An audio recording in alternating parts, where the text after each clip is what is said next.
Ah, natalsikan tayo ng ano, tubig galing sa natag nito, isdaan. Pero syempre okay lang yan. Dapat pala meron tayo dalang buta. Chilled seafoods. So ito yung puntahan natin ulit ngayon. Mali mag part 3 ho tayo.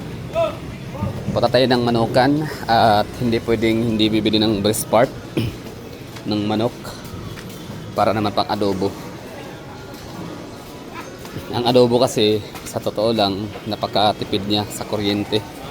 Ibig sabihin imbis na panay luto ka sa adobo or panay storage sa ref, yung bili mong 1 kilong manok at buhin mo na tapos iinit-initin mo na lang hanggang 2 linggo. Oy, totoo yan. Ganyan ginagawa ko noong pandemic kasi nga bawal maglabas, punta ng palengke.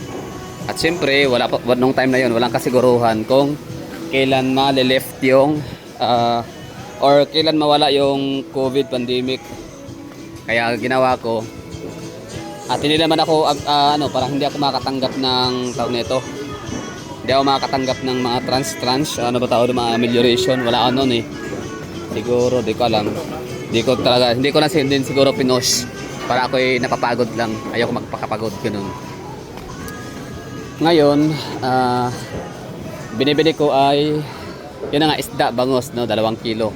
Prito lahat yan. Oo. Hindi, 2 kilo, 2 piraso na bangos. Tapos i-slice ko yan, tapos piprituhin. Yun, pang ulam na lagi. Tapos sa manok naman, adobong manok. Tapos lagi ko na yung ulam araw-araw.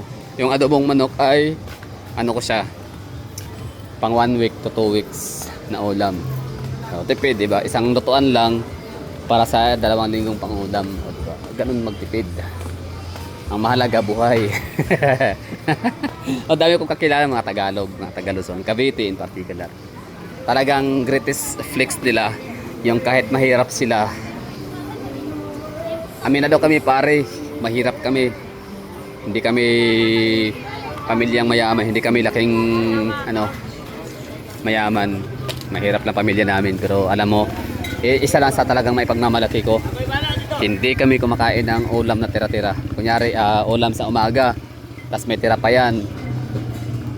Pagkatanghali, tapon nila yan. Ibig ko sabihin, pag di na ulam, luluto sa ibang ulam, basta kada kain, bagong ulam dapat lagi. Alam mo yun, so yun yung kanyang Gretex Flex. So shout out sa mga kumpare ko dyan sa Manila, Luzon.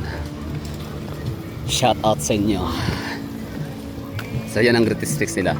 Okay, so sa video na to ay gulayan, manukan. Gulayan tayo, gulayan. Kasi kanina hindi natin napuntahan ang gulay. Ayan o, gulay.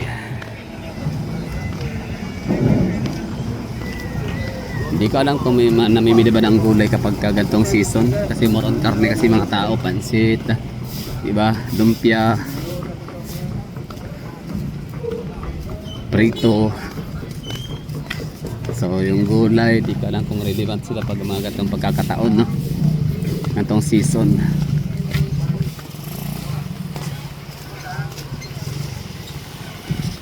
Dito mga RTW na, RTWs, yung mga food box or food keeper, food storage.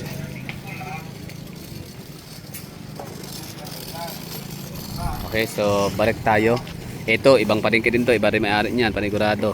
Hindi yan Bangkiruan Public Market, pero yun na lang, ginamit lang talaga as pang general na address, landmark ang Bangkiruan Public Market, which is yan yun.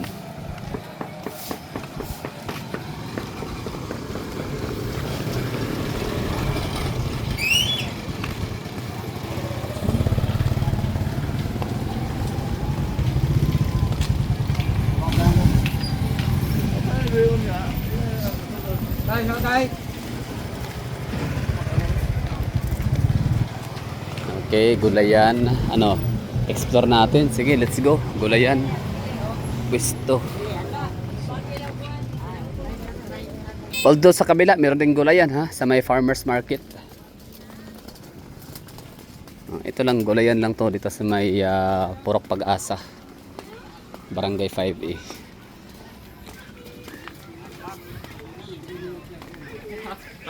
So wala naman talagang wala talagang official address na Bangkiruan.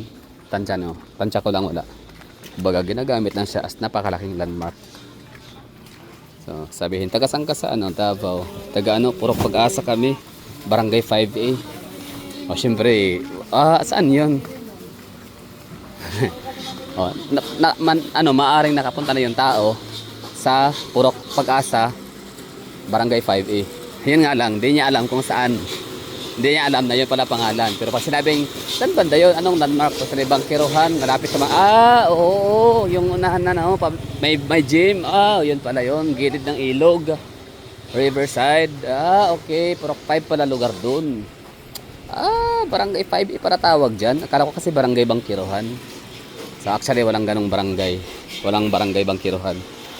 So it's Barangay 5A.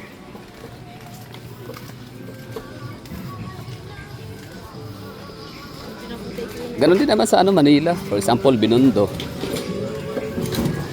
Wala naman talagang Barangay Binondo. Kasi ang nakalagay Barangay 115. That's a Barangay Poblasyon. Mga ganon, no? Tama ba? Tama o tama?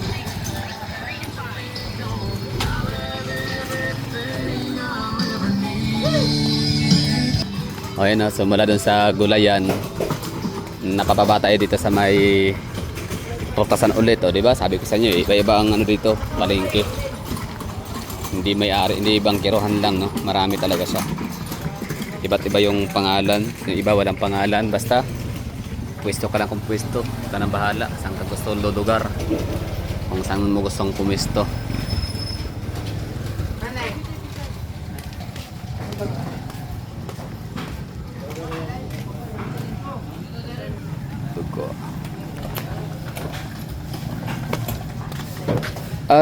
May mga nanonood siguro sa inyo dyan, mga taga-palengke. Kung meron man o shoutout sa'yo, kung ikaw ay taga-palengke, nagtatrabaho o nagtitinda. Kayo ba ay na-offend or naaasar or naiinis sa tao na pupunta sa palengke tapos parang nandidiri? Oo. Yung parang nag-iingat. For example ako, hindi ako nandidiri pero ayaw ko lang yung idea na, ayaw ko yung matalsikan ako ng gaya nito. Yan. Kasi yung tubig kasi na to, galing yan sa katas ng mga baboy, manok, katas ng isda, katas ng mga karne, lahat. So pag yan ay natalsik sa aking balat, kahit pa sa tsinelas, talagang sinisigurado ko yung aking tsinelas ay tuyo. Oo. Kaya ako'y maglakad parang paika-ika.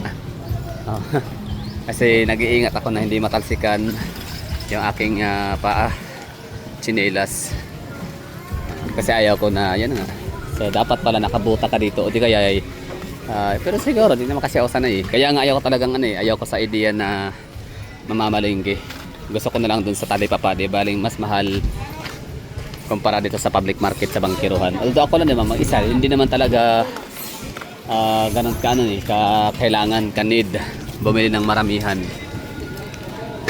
So karinderya na lang, ganyan. Mga Clintoy, KFC, no? Country's Fried Chicken or CFC rather. So doon ako na lang bibili pang ulam. Kasi nga di ko kayang gumising ng napakaaga, pupunta ng Bangkiruhan para mamalingki. Press part.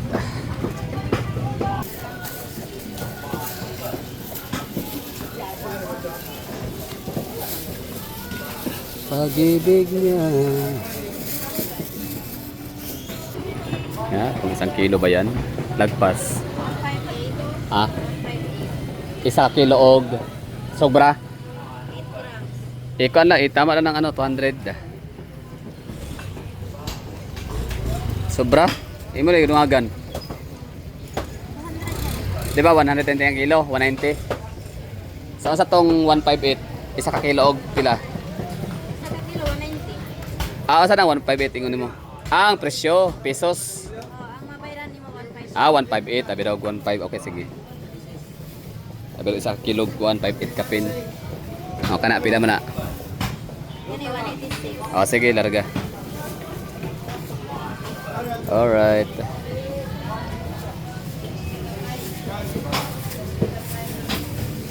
Pwede ba ito? Saan? Abre. Thank you. So, yun o. Galing. Yun pala yun. Akala ko 151 kasi nakalagay doon Sam 1.58 in peso pala. So that's all. Thank you for watching. We're all good in the hot na, no? At doon na matatapos yung vlog natin part 3. Gulayan isdaan. Ay, gulayan manukan. Ingat. Meron para dito, oh. Basta marami. Okay, tanong natin magkano sana dito. Kasi tayo naman mamimili kaya tayo nagbagkirahan para mas makamura, mas makalis. Mas fresh yung cuts, mas maluto, mas presko dito. Next time, nagpila. So one side 195, 190 ang hindi one side, yung talagang kasama ang mga buto-buto. Ito kasi may mga buto-buto din naman pero konti lang. Nice yan. Pero magdihamak na mas presko sila dito ha, kumpara dun sa kabila. Anyway, so baka nagkataon lang. Okay, ending at Merry Christmas, Happy New Year.